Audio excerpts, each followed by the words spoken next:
So yeah, Hellstones is it's like a gritty supernatural action series that explores the dynamics of like power and corruption and what it costs to do the right thing when the world is burning down around you. How much of your morality are you willing to sacrifice for the perceived greater good? I like to say the old adage, "The road to hell is paved with good intentions," is Hmm. kind of the theme that rings throughout the entire series.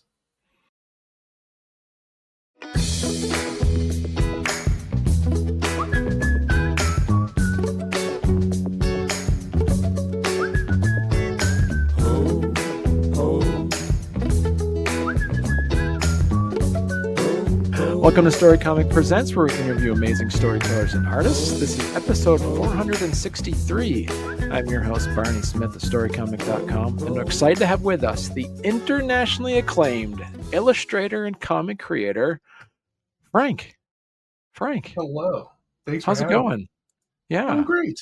yeah. This is exciting. We were just talking earlier. You're in the great state of Nebraska.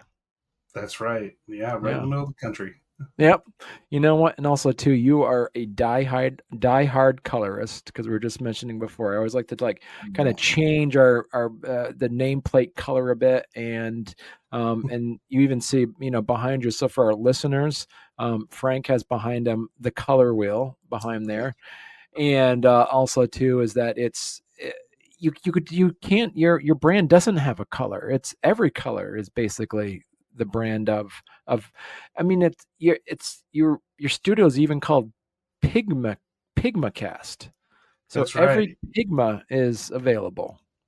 That's right. Yeah, yeah. A nice conjunction of two words there. Pigma from pigment, which is color, and Yeah, cast, which is to cast color, to whatever. So right. Pigmacast is just a made up conjunction that means to color. Right. See, it's beautiful. Yeah, I mean it's amazing. And so you are a Renaissance man, Frank, in a way that you have created children's works, and you also have done some good adult themed the graphic novels and comics as well. Mhm. Um, and I my first question to you then, Frank, is uh, if yourself from 10 years ago saw you today, what would you think of yourself? How did you do it? How did you do it? uh, um, this whole path for me kind of started from like forcing myself into a state of self discovery. Because I've always been a creative person my entire life, but I always became this jack of all trades, master of none. And in 2019, I really sat down and was like, you're good at a lot of things, but you're not great at anything. And that's where that like self discovery process happened. And I really sat down and just tried to find out what my passion was and what I really liked and wanted to focus in on. And that was digital painting, color work, color theory, and that all just led to one project after another. I started off doing just commissions. I was painting, spray painting, traditional painting, and then I went digital, and that led to comic books, which led to me understanding the production side of things, which led me to do my children's book, and then eventually my comic book. So it all just kind of naturally came about. So 10 years ago, I'd have been like, "What?" Looking at me now, how? What? So Hellstones was your recent Kickstarter that you came out with. Yeah, yeah, absolutely. Healthstone's book zero, so it's a prologue story. It's 12 pages rather than 24 plus, just because it's just an intro, just to warm somebody up to the idea and introduce the concept. I just kickstarted that. That just closed on August 1st. We ended up getting 178% funded, so that was Wow. fantastic. And I've had a lot of residuals since then, just from people reaching out to me. I actually haven't even put it for sale on my website yet, just because I wanted to one first make sure that everyone that backed got their copies first. And then, of course, I want to start hitting a couple of conventions, and then I'll make it available on my website. But it's been fantastic. The reception has been great. And talk to us a little bit about Book Zero Echoes Across Eternity. Yeah. What's it all about? So yeah, Hellstones is it's like a gritty supernatural action series that explores the dynamics of like power and corruption and what it costs to do the right thing when the world is burning down around you. How much of your morality are you willing to sacrifice for the perceived greater good? I like to say the old adage, "The road to hell is paved with good intentions," is kind of the theme that rings throughout the entire series. You always have a sense of hope about your work.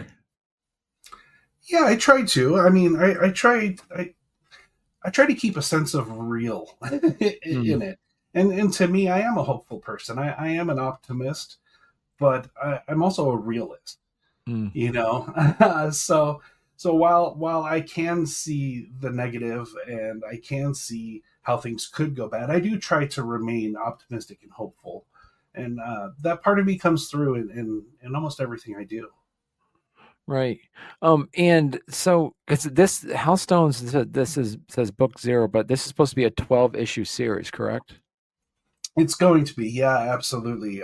12, maybe even actually 13, because I think in doing my recent storyboarding, because I wrote the entire series, it's already written. But now I'm in the storyboarding phase, and as I was going through my storyboarding, I found a couple of leaks that I want to plug, and I think the best way to do that is to maybe do an extra book.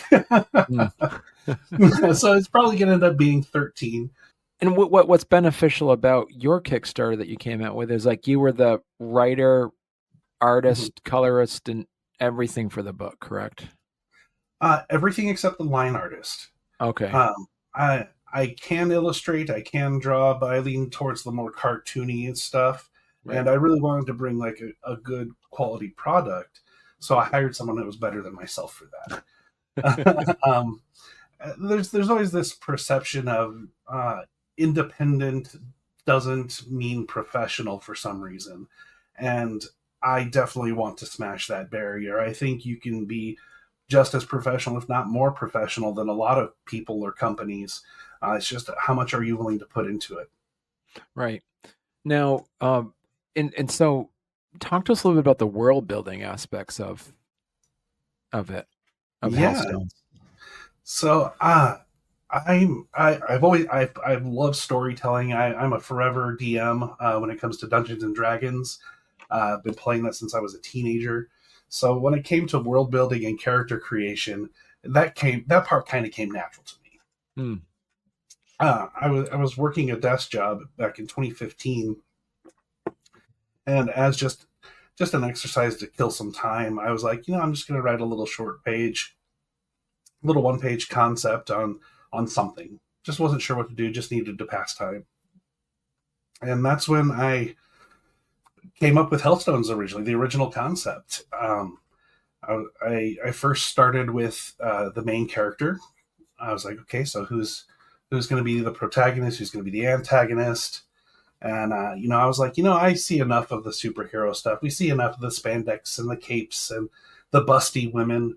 I do want a strong female lead, but I want her to feel grounded and real, like in every girl. Just a tomboy, a little scruffy, rough around the edges. And that's where I came up with Sam, the main character. And I have my own thoughts on religion and then corporate greed, and those quickly became the quote unquote villains of the story.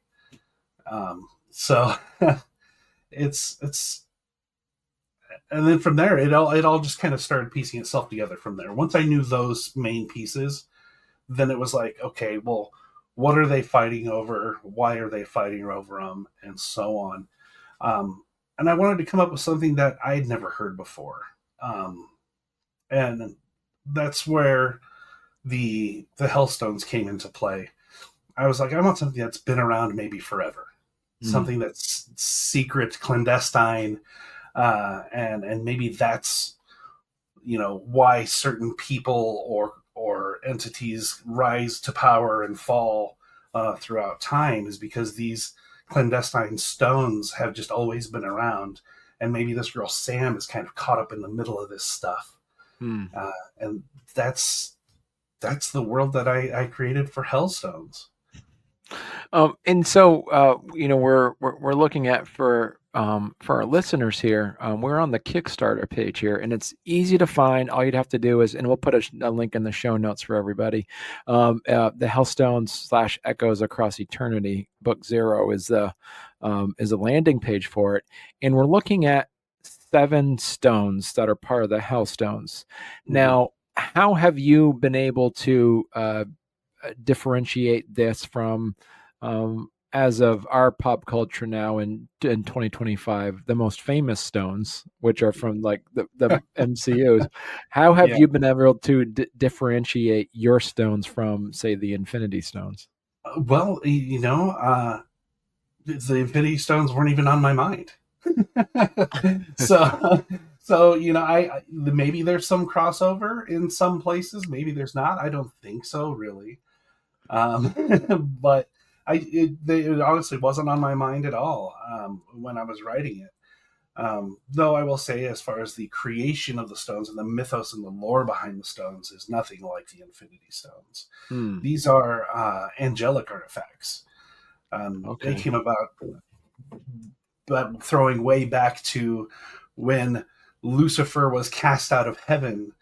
His wings were clipped, and his wings fell through space and time, and eventually rotted, decayed, and fossilized and landed on Earth. And those fossilized fragments of his wings are the Hellstones. And each stone is representative of a quote-unquote angelic power that Lucifer himself may have had. Huh. And so what are the 7 stones? What are their powers? I'll hit a couple off the top of my head here. So, like the green stone that Sam has, Sam, our main character, hers is like a physical insight and aptitude. So she's just physically more capable in every way. She's maybe not super strong. It's more kind of like an agility thing. She's very nimble. Maybe sees a punch coming before it happens. Just very strong physical intuition. So that's her stone. There's the white stone. The white stone bestows wings upon the user. Just angelic, bright, glowing white wings, which have the ability to emit a holy light, a blinding holy light. There's the red stone bestows strength. That's the strength stone. That's the one that lets you lift boulders. There's what I called early on dream manipulation, but it's more of like a subconscious manipulation. Because again, these all harken back to Lucifer, to Satan. And of course, he's the father of lies. So the manipulation factor has to be there. So the person holding that stone is able to mess with people's minds, maybe through illusionary means or verbal command or something like that. And there's other stones as well. Well, hey there. If you're enjoying our podcast, don't forget to subscribe on YouTube or leave us a 5-star review on your favorite podcast platform. Your support means the world to us and helps us keep this show going. We love hearing from you, so any feedback is welcome. Thank you for being a part of our podcast family and for all your support. It truly means a lot to us. What was the hardest part about getting this story written out? For me, the hardest part, I would say, was the storyboarding aspect. The creative writing is just always something that's fun for me. I'd never written anything that was hundreds of pages long, but it wasn't hard, especially, having ADHD. I was able to hyper-focus and really write it out actually pretty quick, because I would just lock myself in my studio here and just go to town. And I just wrote the entire thing. And then, of course, you have iterations and stuff like that, different drafts. But for me, the storyboarding and thinking of panel layout and how many pages there are and how to break this story up into chunks that make sense, or maybe have some sort of cliffhanger moment at the end of a book to keep interest in for the next book. That for me was the hardest part. Absolutely. How many issues are you planning on releasing per year? I'm hoping to get 2 a year done, Okay. which is pretty ambitious for a mostly solo operation. But I already have, like I said, I already have the story written out, and I have actually the first draft of every storyboard done as well.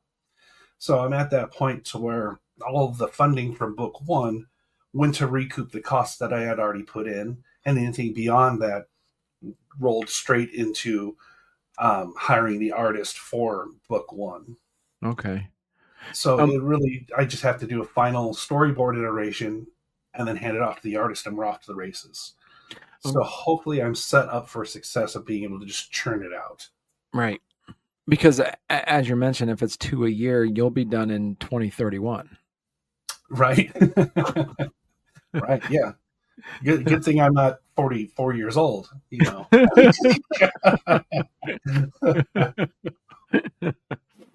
Yeah. And so how important, so it was I remember Jack Kirby mentioned, in one of his interviews, is that he said he always has a piece of himself in his characters. What piece of Frank is in Hellstones? All of me. All of me is in Hellstones, whether it's in the main character or maybe in a villain. We all have those pieces in us. And when it comes to Sam's, I would say her morality and questioning her morality and wanting to do good, but tripping up along the way and maybe doing more harm than good in the name of doing something good. We've all felt that. We've all been there. And I would say that's definitely part of me is definitely in that for sure. And then when it comes to some of the villains of the story, I really try to take an opportunity to humanize them as well. And it's not that someone is necessarily just born evil. A lot of the time, it's just a matter of perspective that makes somebody evil or seen evil. And I'm sure there are plenty of people out there that I may have said something to that came off the wrong way or something like that. So I just try to make it all relatable and really just kind of threw all of me in it in one way or another. What have you learned doing this Kickstarter that you're going to be able to utilize for your next Kickstarter? That's a good question. It's when it comes to Kickstarters and crowdfunding and marketing, it's all about the little things. It's not the big things that you think would matter. Like getting the comic book done and stuff like that. Like those are all hard tasks in and of themselves, but it's the little things that you don't think of. Like having a social media presence, trying to put together some sort of press tour and giving yourself enough time to reach out to those people, 6 months or plus, because a lot of people are booking things up so far out. And for myself, I only left myself like a 2-month lead in to build some sort of press tour. And I got very lucky being part of the indie community that I was able to put together like 13 or 14 different interviews over the course of that time. But I mean, had I given myself proper timing, 6 or 8 months to book things out, it could have been huge. I could have spread way more information about it. Right. That and like I said early on, professionalism and quality of work. Like with I don't know if you've had the opportunity to watch the trailer for Hellstones, but I'm particularly proud of that, and continuing to hold myself to that high standard. I think those are the big things that I learned for sure. As you were writing putting the story and the script together, did any of your main characters, like Sam, go in a direction that you weren't planning and you're like, well, I guess this is where the comic's going? Yeah, a little bit. I had a pretty good idea because once I had the one pager written, I then kind of wrote the end. And then I started going, how do I make everything from the beginning reach the end? So some people, some characters or plot lines did kind of veer off, but I had to find a way to bring them back because I already knew what that end goal was going to be.